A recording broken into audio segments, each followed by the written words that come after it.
jueves tenéis el examen de la Dama del Alba y tenéis dos opciones. Podéis hacer una exposición oral o podéis hacer un examen.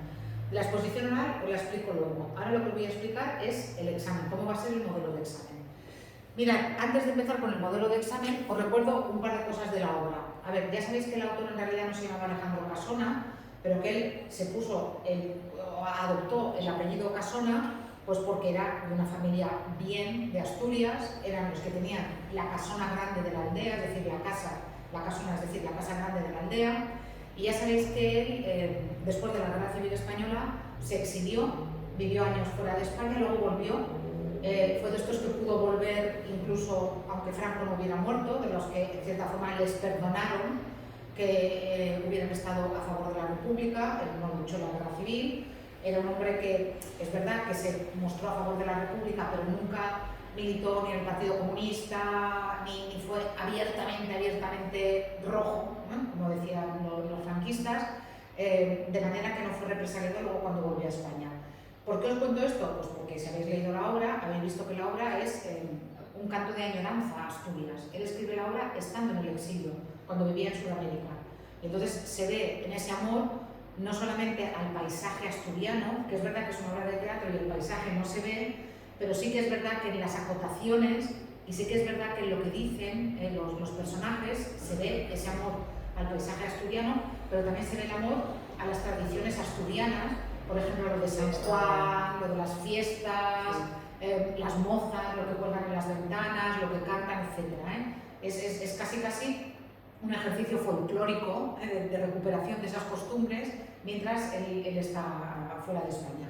Esa es una de las cosas. Y después, otra de las cosas que supongo que también os llama la atención de la obra es el título, La Dama del Alba. Evidentemente sabéis quién es la Dama del Alba, pero también es verdad que el título, en fin, no solamente puede ser la Dama del Alba, ya que sabemos qué es, sino que también la aparición y la desaparición de la protagonista, de Angélica, también de alguna manera es una dama que también aparece o reaparece al alba, o desaparece al alba también, por ahí también se podría interpretar. Respecto de Angélica, también hay una cosa que os quería comentar, que es el símbolo del nombre. Ella es Angélica, ella es la angelical, y todo el mundo tiene esa visión idílica de ella hasta que se descubre lo que se descubre y nosotros vemos que no era el ángel, que es la imagen que todo el mundo en la aldea y que todo el mundo en su casa, menos una persona, tenía de ella, porque hay alguien que sí que sabe exactamente cómo era ella, aunque lo descubre después de haberse casado. O sea, también supongo que lo habéis visto. Bueno, esas son cosas que os quería comentar. Y después, respecto también de los nombres, fijaos que no todos los personajes tienen nombre.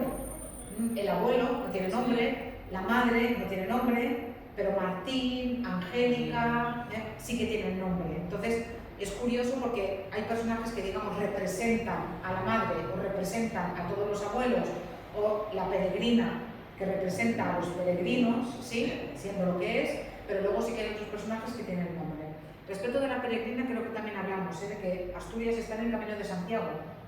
Entonces es normal que la peregrina, que pasaran peregrinos y que fueran por el Camino de Santiago, y lo normal, lo habitual era que sí, había un peregrino que se le había hecho de noche y pedía que alguien lo acogiera en su casa, lo normal es que se acogiera a esos peregrinos en las casas. Por eso no es extraño que cuando llega allí la primera vez la peregrina, se le abran las puertas de la casa y se la invite a dormir y a estar allí, aunque claro, ella había ido a otra cosa. Vale, venga, primera parte del examen. En la primera parte del examen vais a tener unas preguntas tipo test.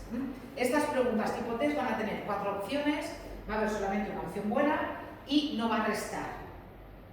Me refiero a que si os equivocáis en alguna pregunta, esa pregunta no resta. Hay exámenes tipo test que ya sabéis que se hacen, que si hacéis uno mal se resta. En este caso no, por tanto, en caso de duda, pues podéis hacerlo al pito. Pero yo creo que son preguntas que están bastante claras y que si habéis leído la obra no vais a tener ningún problema en responder. Estas preguntas son, pues, como para... a mí me sirven para asegurarme de que efectivamente habéis leído la obra, pero sobre todo a vosotros os sirven para subir la nota del examen. Es verdad, en general las preguntas tipo test os van muy bien y eso os ayuda a subir la nota y también os anima, porque como matizo de las preguntas tipo test, luego me animo a las de escribir. No os lo he dicho, pero los que hicisteis primero el año pasado y lo vais a comprobar también en tercero o en cuarto, los exámenes de lectura, las evaluaciones de lectura ayudan mucho a subir la nota. El que se ha leído las obras de lectura obligatoria tiene de los 2 puntos de la nota, suele tener un punto 75, un punto y medio, que eso ayuda mucho luego a la nota final. No es obligatorio hacer el examen, pero claro, si no hacéis el examen tenéis 2 puntos menos, mientras que si hacéis el examen, eso normalmente os ayuda un poco. Va, por tanto, una primera pregunta, 2 puntos, 2 puntos y medio, tipo test. Después, una segunda pregunta sobre personaje. Esta la pregunto siempre. Cojo uno de los personajes, va a ser naturalmente uno de los personajes principales. No os voy a preguntar por, yo qué sé, las hijas del molinero, no, pero os voy a preguntar, pues eso, por la madre, o por Adela, o por Martín, o por,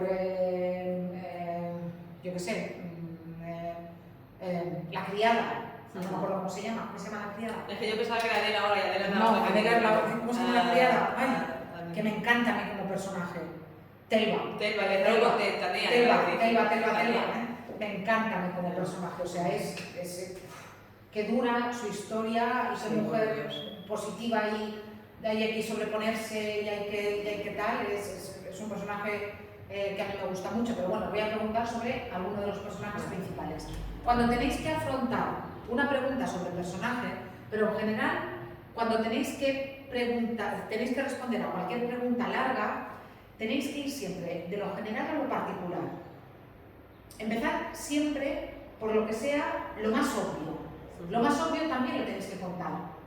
Y después ya iréis al detalle. Por ejemplo, en el caso del personaje de Martín, que empezaríais diciendo que es uno de los protagonistas de la obra, que se puede considerar el protagonista masculino, ¿sí? Y que es el yerno de la familia en cuya casa se sitúa la acción, ¿sí? Y que pues, estuvo casado con Angélica, que se es el que menos sale. Es el que menos sale. Bueno, sí que menos sale, ¿no? pero de alguna manera es sí, claro, el hilo conductor, sí. es el hilo conductor, porque además, ¿por qué aparece Peregrina por primera vez? Claro, sí. Porque lo va a buscar a él. Sí.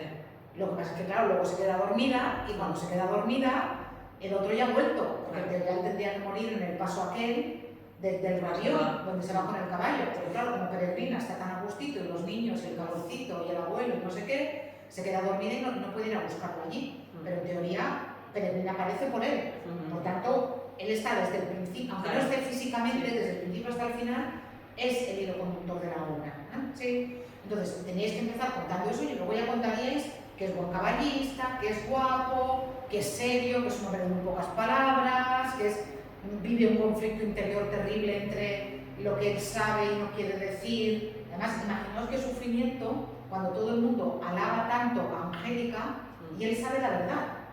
Y él sabe lo que ocurrió de verdad. A mí hay un momento de la obra que me encanta, que es cuando él cuenta el momento de la boda, que dice, cuando le puse el anillo, le temblaban los dedos y yo pensaba que era de emoción.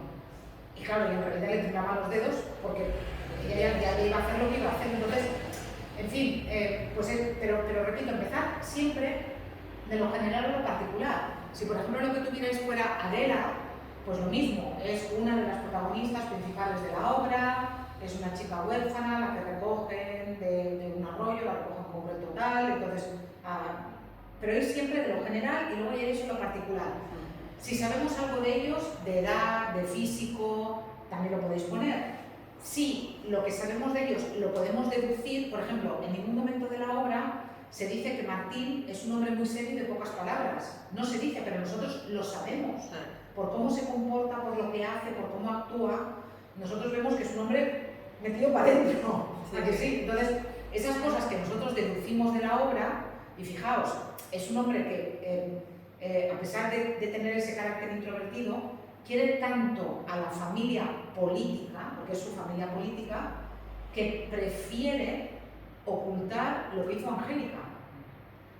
Sí, entonces ese tipo de cosas las podéis comentar en personaje. Todo lo que recordéis sobre el personaje, repito, yendo siempre de lo general a lo particular y manteniendo una coherencia, ¿vale? Después, por ejemplo, aquí pregunto por el tema de la muerte. Podría preguntar por el tema del amor también, pero el tema de la muerte, estaréis conmigo en que es el tema fundamental de la obra. Y la muerte no solamente aparece a través de Angélica y a través de la figura de la peregrina, sino tenéis que pensar también en la muerte en las minas, en Telva, porque antes os he dicho que es un canto a Asturias, pero también retrata, de una forma muy poética, pero retrata la dureza de la vida en Asturias, de la vida en el campo y de la vida en la mina. Las minas asturianas se han ido cerrando con la industrialización, pero era la industria principal de Asturias y había accidentes continuos en las minas y moría muchísima gente en las minas.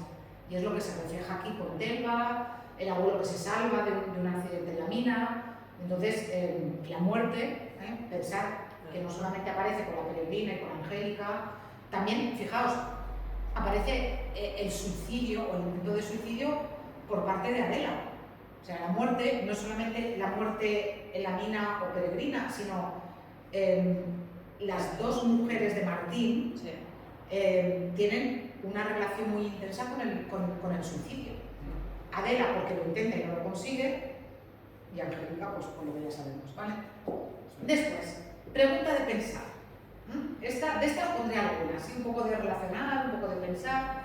Dice, en el teatro se suele hablar de la regla de las 3 unidades, que consiste en que una obra suceda en un mismo sitio, en un tiempo muy reducido, un día, una semana, y que solamente cuente un asunto.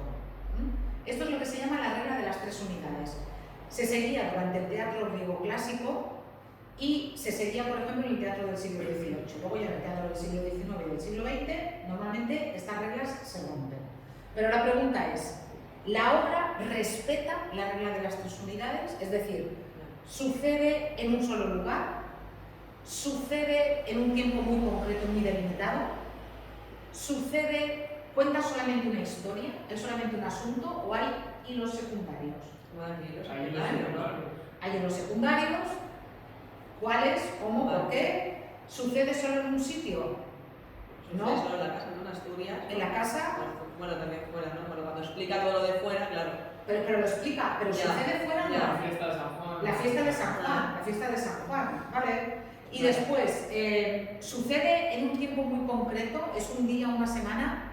No, ha pasado tiempo hasta que vuelve. Ha pasado tiempo hasta que vuelve Angélica, todo eso, Por tanto no la respetaría, pero se trataría de que lo explicara. Va a haber alguna de estas de pensar un poco. Después, va a haber una de opinión personal. Una de opinión personal. En este caso, yo lo que puse es esto, Imagina que tienes un familiar adolescente, una hija, un sobrino, un hermano, a quien le han puesto esta obra como lectura obligatoria. Le da mucha pereza leerla, pero como a ti te ha gustado mucho, decide recomendársela mediante un mensaje de WhatsApp o un correo electrónico de como mínimo 75 palabras. Es decir, ¿por qué le recomendaríais la obra? Entonces, esta sería una posible pregunta de estas de opinión personal. Otra posible pregunta podría ser, imagina que tienes que escribir un artículo para el anuario del centro explicando qué te ha parecido la obra. Lo mismo. O escribe un texto en el que tenga como título lo que he aprendido leyendo La Dama del Alba. ¿Vale? Entonces, un texto más de opinión personal para que vosotros me contéis qué os ha parecido la obra, pero también guiado. En lugar de, cuéntame tu opinión, voy a hacer un poco de guía, porque si no, estas preguntas yo sé que os da como vergüenza escribir. ¿Vale? Entonces, este sería el examen escrito, que va a ser más o menos eso. Pregunta tipo test, pregunta de personaje, alguna pregunta así un poco más de pensar, un poco más de desarrollo, y luego una pregunta de opinión personal. A lo mejor os pongo una pregunta de este tipo, que aquí no os la he puesto, pero son preguntas que me gustan. Os voy a poner un ejemplo de otro curso, pero para que no digáis luego, no llevéis una sorpresa, por si lo pongo. No he puesto todavía el examen, pero como igual lo pongo, porque es un tipo de pregunta que a mí me gusta mucho. Mirad, este es el examen de cuarto. Vale. Este tipo de pregunta. La pusiste, creo, ¿no? ¿Esta ya la he puesto? Creo que la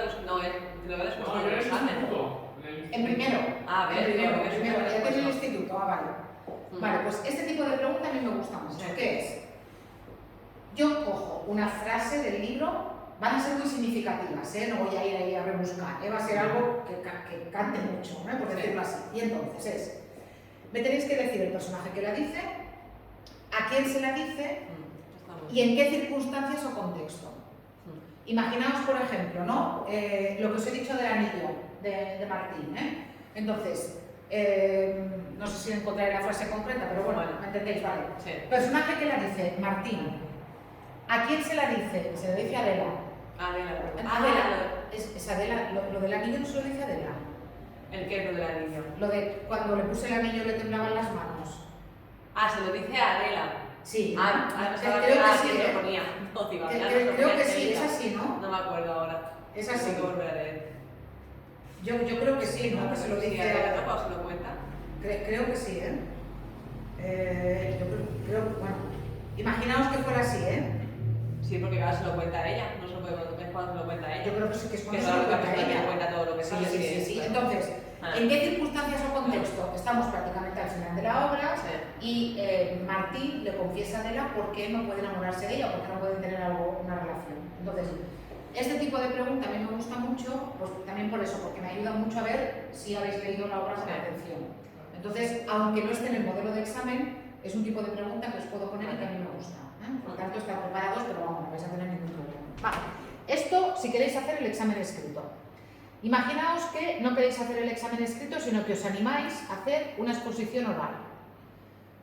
¿Cómo va a ser la exposición oral y cuándo va a ser la exposición oral? Bueno, la exposición oral va a ser el mismo jueves a las 12, que no tenéis clase ya. Si alguien a las 12 se quiere quedar, hacer un examen oral sobre la lectura, os podéis quedar a hacer el examen oral. No venís a hacer el examen escrito y venís directamente a hacer el examen oral. Si lo que queréis hacer es un examen oral, es muy fácil. Lo único que tenéis que hacer, eso sí, es prepararos. No podéis venir aquí a hacer un examen oral de cualquier manera, porque lo que tenéis que hacer es una exposición razonada, una opinión personal razonada sobre qué os ha parecido la obra. De manera que lo que tendríais que hacer es primero una presentación. Os presentáis vosotros, pero también presentáis la obra de teatro. Es una obra de teatro escrita por Alejandro Casona en el año, estoy inventando el año porque no lo sé de memoria, 56, mientras él estaba en el exilio. Después tenéis que explicarme diciendo un texto argumentativo qué os ha parecido la obra. Por tanto, después de la introducción, tiene que haber una tesis. La obra me ha gustado mucho porque no sé qué, o la obra no me ha gustado porque no sé qué, y podéis utilizar argumentos y contraargumentos naturalmente. Y después, una conclusión. Esa exposición oral tiene que durar un máximo de 5 minutos. A ver, si son 5 y medio o 6, no pasa nada, pero si son 15, sí. Entonces, entre 5 y 6 minutos, podéis ayudaros de 2 diapositivas. Podéis traer 2 diapositivas de PowerPoint, pero que sean puntos, no que sea texto escrito, o podéis tener una cuartilla de papel, así, medio papel, también con un guión de tengo que contar esto, no me tengo que dejar, pero no tenéis que leer. ¿Sí? Y después de la exposición oral, lo que tenéis que hacer es estar preparados para responder preguntas que vuestros compañeros o yo os haremos sobre la lectura. Más que sobre la lectura, sobre lo que ya habéis dicho. Imaginaos, por ejemplo, que decís que el final no os ha gustado nada, ¿sí? O que decís algo que dicen los críticos, que a mí me parece muy acertado. Es una obra que tiene un final aparentemente feliz, pero muy cruel. Muy cruel. O sea, es verdad, Angélica se equivocó, es verdad, pero merece morir. No sé, yo lo dejo ahí. Me gusta mucho tener como pregunta de examen, Final feliz, final aparentemente feliz, pero muy cruel, ¿Realmente ha hecho algo tan malo como para merecerse ese castigo? Cuando además ya lo ha pagado, porque ya cuenta que cuando ese hombre la abandonó, que tuvo que hasta prostituirse. Ella lo cuenta, como lo cuenta Alejandro Casona, con palabras muy muy A ver, yo poéticas. que he entendido eso, pero Sí, no estoy seguro. sí. Que yo he entendido que ya había estado como de Prostituyéndose, sí, tuvo que prostituirse para sobrevivir. Y cuando ya no podía más, es cuando decide volver a su casa. Sí.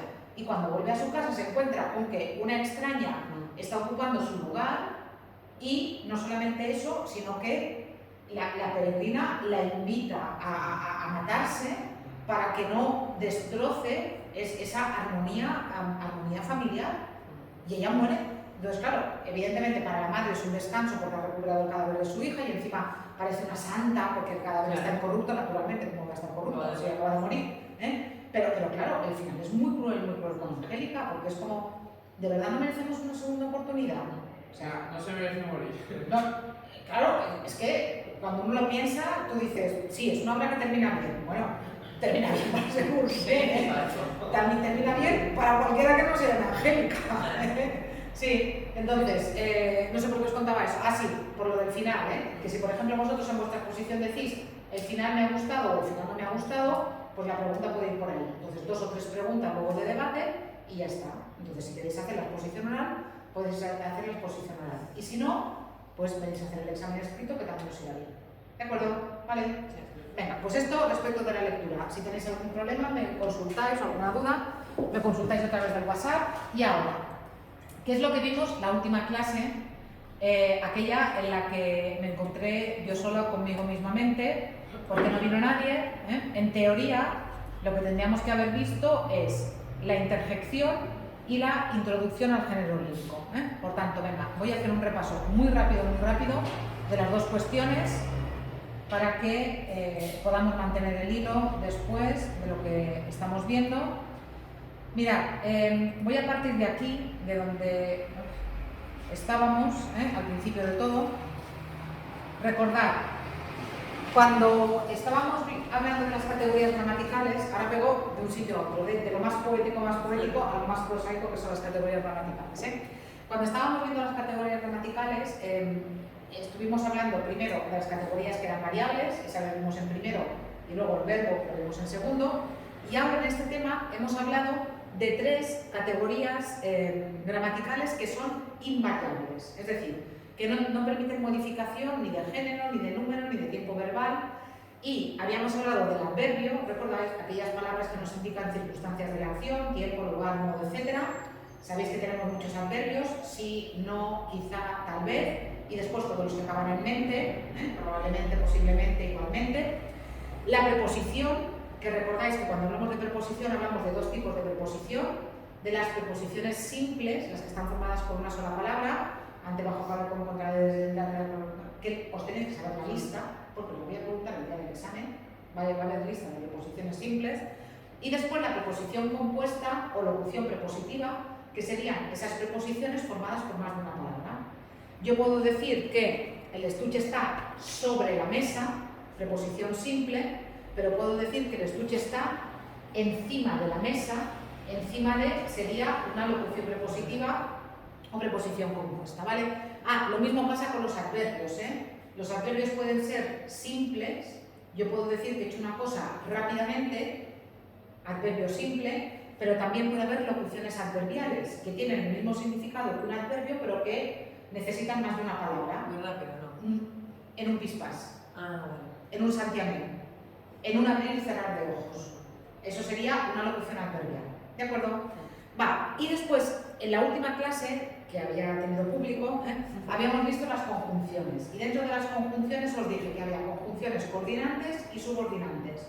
Y os pedí que os aprendierais las coordinantes, que son aquellas que son copulativas, disyuntivas, adversativas, explicativas y distributivas. ¿No os acordáis? Sí. Y luego las subordinantes, que son las concesivas, condicionales, temporales, de lugar. Esas os dije que no importaba que las aprendierais, que yo las repetía. Estas no. Las subordinantes. Tengo como que aprender. No, las subordinantes las que no, las coordinantes las que sí. Sí, vale. Y después vamos entonces a la última categoría gramatical que nos queda por ver, que es la de la interjección. Bueno, aquí tenéis un vídeo en el que el teacher don Pablo explica las interjecciones, pero os las voy a explicar yo muy rápidamente. A ver, esta es La última categoría gramatical que nos queda, ya no nos quedan más que 20 palabras por ver en castellano, terminamos con la interjección. De todas maneras, las categorías gramaticales son prácticamente universales. Prácticamente todas las lenguas tienen las mismas categorías gramaticales. Todas las lenguas tienen sustantivos, tienen verbos, tienen adjetivos, tienen adverbios, tienen conjunciones, no todas, pero casi todas. No todas tienen artículos, pero casi todas, pero bueno, esas categorías grandes, determinante, adjetivo, sustantivo, etcétera, sí que son universales. ¿Qué es la interjección? Mira, la interjección es una categoría gramatical que básicamente expresa sentimientos muy vivos de dolor, alegría, tristeza, etc. De hecho, lo que hacen las interjecciones es materializar los sentimientos del hablante a través de la palabra. Como son palabras que expresan justamente esos sentimientos muy vivos, van entre signos de exclamación. Y aprovecho para deciros que los signos de exclamación y de interrogación en castellano se ponen al principio y al final. ¿Vale? Tenedlo en cuenta. Y también aprovecho para deciros que si, por ejemplo, lo que vosotros queréis escribir es una interjección y le queréis poner muchos signos de admiración, imaginaos, por ejemplo, yo qué sé, estáis expresando un dolor muy grande. Si queréis poner muchos signos de exclamación, tenéis que poner el mismo número por delante y por detrás. Si, por ejemplo, queréis poner, para que sea muy exclamativo, a mí no me gusta mucho, pero bueno, si queréis poner mucha exclamación, 4 por delante y 4 por detrás, pero no me pongáis 1 y 4, o menos 0 y 4. Eso está de la RAE, permite que se pongan muchos, pero siempre tienen que estar equilibrados. Lo mismo pasa con los signos de interrogación. Si lo que queréis poner es muchos signos de interrogación, también podéis hacer así, pero el mismo número por delante y por detrás.